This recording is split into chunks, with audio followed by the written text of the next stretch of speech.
아이들이 아파서 병원에 갔다가 약을 타기 위해 약국에 가면 아이들을 유혹할 만한 것들이 아이들 눈높이에 진열되어 있다 보니 아이들이 부모에게 사달라고 쪼르는 경우를 많이 보게 됩니다.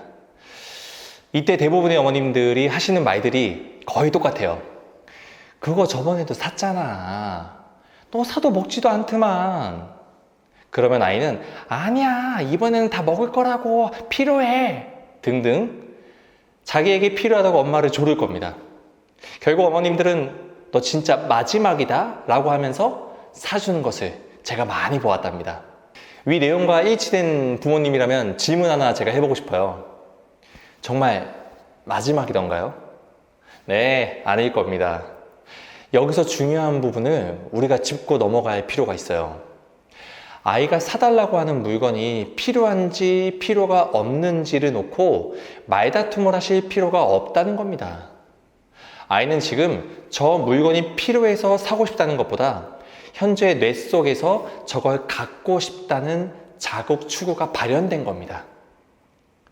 즉, 뇌에서 사라고 시키니 몸이 움직이는 겁니다.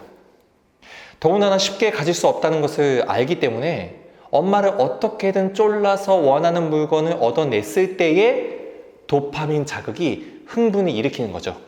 쉽게 가질 수 있었다면 아이는 말하지 않았을 겁니다. 우리가 길거리에 있는 흙을 저거 사고 싶어 라고 하나요? 하지 않아요. 즉, 아이는 쉽게 얻을 수 없었다는 걸 알기 때문에 그것을 얻어냈을 때의 그 쾌감의 도파민이 아이를 흥분시키기 때문에 아이는 그 자극을 다시 되풀이하고 싶어 하는 거죠. 좀 극단적인 표현일 수 있지만 이해를 돕기 위해서 예시를 들어볼게요. 도박에 중독되거나 마약에 중독된 사람이 도박과 마약을 하면 안 된다는 것을 누구보다 잘 알고 있습니다. 하지만 그 순간의 쾌락을 느낀 뇌에서 끊임없이 요구를 하게 되는 거죠. 그것을 결국 스스로 참아낼 수 없는 지경에 이르는 것이죠.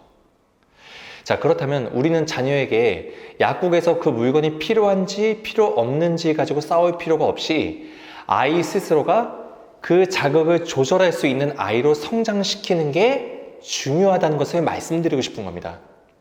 우리가 인생을 살면서 갖고 싶은 것을, 원하는 것을 마음대로 얻어낼 수 없는 경우가 훨씬 많죠. 그럴 때 그것을 기다릴 줄 아는 능력을 아이에게 개입해 줘야 하는 게 부모로서의 의무입니다.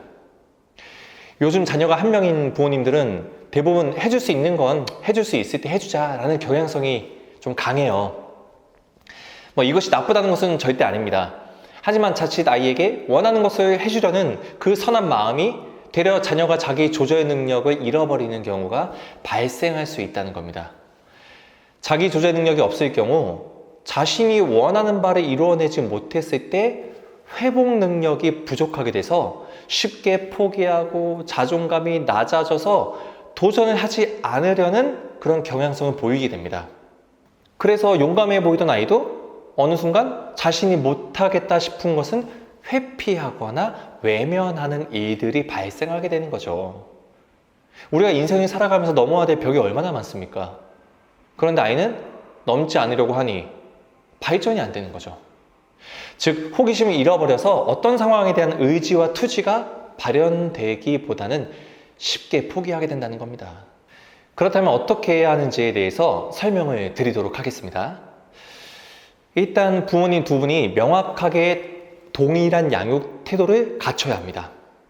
한 분은 잘 지키는데 친구 같은 아빠가 되겠다며 그것을 무시하고 몰래 스마트폰 지워주고 장난감 사주고 하면 아이는 순간 기뻐하는 모습을 보일 수 있지만 이건 아이가 어떤 상황에 대한 사회적 상황에 대해서 대처할 수 있기에는 너무 헷갈려 버립니다. 즉, 아이의 능력을 부모가 빼앗게 되는 거죠. 부모 두 분 중에 어떤 양육 방식이 맞느냐 안 맞느냐는 서로 언쟁하실 필요 없습니다. 지금 그 말이 맞을 수도 있지만 시간이 지나면 그 말이 틀릴 수도 있습니다. 중요한 것은 두 분이 일관된 양육을 하나를 정해서 자녀에게 개입을 해야 한다는 것입니다. 그래야 자녀가 헷갈리지 않아요. 규칙을 자녀와 함께 정하고 그것을 지키기 위해 노력해야 됩니다. 약국에 갈 때 우리는 약을 사러 왔기 때문에 다른 장난감이나 간식은 살 수 없어 라고 아이와 약속을 한 뒤 반드시 이행해야 합니다.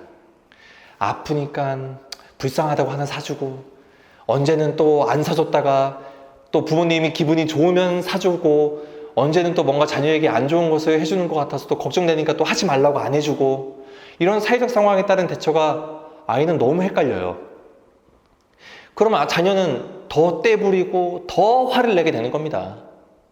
아빠가 집에서 놀아줄 때도 놀이 속에서 반드시 규칙이 존재하기 때문에 놀이를 통한 규칙을 지키는 능력을 아이에게 키워주는 것도 정말 중요합니다.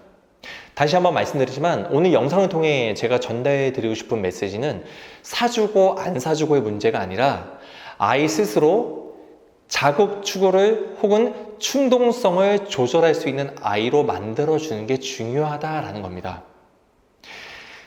다음 영상은 반대로 뭔가 아무것도 하지 않으려는 그런 아이, 즉 위험의 피가 높아서 뭔가 도전하기를 두려워하고 혹은 너무 다 수능적이고 순종적인 아이에 대해서 한번 다뤄보도록 하겠습니다. 감사합니다.